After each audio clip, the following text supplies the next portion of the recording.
pyetje fundit nuk e di nga doli, domethënë nga një arsyetimi i vendimit apo ja se po tentojmë ta marrim këtë sepse kodi i procedurës penale është i qartë në rast se kemi dy çështje penale, jo në një çështje penale mund që Zoti Beqi e kemi Klodin. Klodi nuk e di nëse e dëgjove pyetjen e zotit Beqi. Edhe një herë ju lutem. Bëhet fjalë për 3 masa për të njëjtën çështje apo ishte një konkluzion i nxjerrë nga përfundimet që lexuat ju njoftimin e gjykatës kushtetuese apo konkluzion tjetër? Se këtë pjesë në fundit nuk e kuptuam për 3 masat. Atëherë, zoti Beci, nuk e dëgjova në fakt pyetjen tuaj, sepse ideja është tu. Jo, Ja, Klodi ta sqaroj edhe një herë. Kur po thoshit që 3 masa nuk lejohen për një person, e kishit fjalën për një çështje penale apo është shprehur gjykata kushtetuese apo diçka tjetër, se kuptova këtë pjesën, prandaj do e qartësosha te kjo. Jo, nuk është shprehur gjykata kushtetuese. Po, ja do ta sqaroj zoti Beci. Atëherë, gjykata kushtetuese është shprehur vetëm në lidhje me kërkesën e bërë nga kryeministri i vendit zoti Edi Rama, që tashmë është publike cila është vendimarrja dhe çfarë kërkonte zoti Rama dhe çfarë pretendonte ai, sepse thoshte me fjalë të thjeshta për publikun që përmes këtij vendimi gjykata e posaçme kishte ndërhyrë në çështjet e ekzekutivit, legjislativit, por edhe të presidentit të Republikës. Tani, sipas konsultimit me jurist, por edhe pretendimit që kanë ngritur palët, pretendohet se, dhe atë po sqaroja në fakt, por mund ndërprej linja, që për një subjekt, që është duke u përballur dhe duke i nënshtruar hetimit penal, për të njëjtat fakte nuk mund të vendosen njëherazi 3 masa masa sigurie. Pra, çështja e pezullimit, dalimit për të dalë jashtë vendi dhe një masë të nesërme siç mund të jetë arresti i shtëpisë, nëse do t'jepet autorizimi për leje për të arrestuar zonë. Është vërtet, kjo është shumë e vërtet, po. Tashmë debati do të fokusohet në këtë pikë. Pra, ky ka qenë pretendimi i ngritur nga juristët.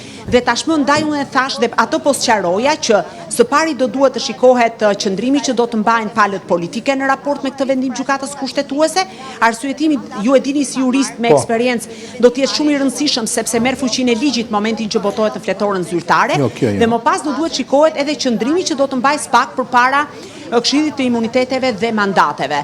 Dhe këtu pastaj do të shkojë çështja rreth, do të diskutohet dhe do të ketë një debat të ashpër. A mund të lejohet dhënia e autorizimit për arrestim kur bëhet fjalë për një masë të tretë sigurie? A duhet të heqë dorë SPAK nga njëra prej këtyre masave me qëllim që të kërkojë arrestimin e zonjës Balluku? Pra ky do të jetë edhe diskutimi dhe pikërisht këtë moment po sqaroja dhe ju besoj më pas e kuptova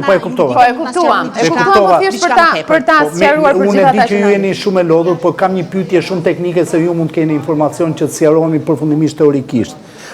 Çështja që është në gjykatën kushtetuese, çështja penale, më kupton, procedimi penal i SPAK-ut, është i njëjti numër me çështjen që është në parlament apo kemi të bëjmë me 2 çështje? Vetëm kaq më shpjegoni që do të shkurt të lutem Klodi, sepse edhe ti e lodhur edhe bisedon ta kalojmë në studio.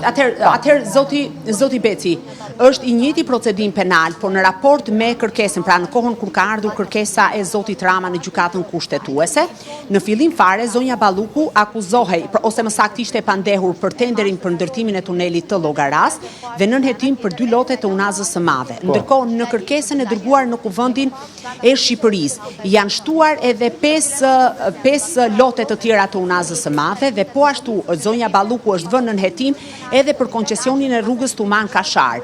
Gjithashtu janë dërguar një sër provash të reja që kanë të bëjnë me kontrollen e biznesmenëve dhe kontrollet të njerëzve të besuar të zonjës Balluku, si dhe është dërguar dhe një material që ka të bëjë sipas SPAK me një kërcënim të mundshëm të bërë ndaj një dëshmitare nga ana e zëvendës kryeministres. Pra në thelb është e njëjta çështje, por nga momenti i parë deri në momentin që çështja ka shkuar për pra janë pasuruar dhe ka faktëri penal. Jam dakord ti kuptova. Por janë shtuar, po. Me kuptova. E kuptova. Klodi, falenderoj shumë. Është shumë e qartë, duke filluar për raportimin, për përcjelljen e lajmit fundit dhe për gjithçka portolle dhe raportove në News 24 të pres nesër në studio në transmetim të drejtë.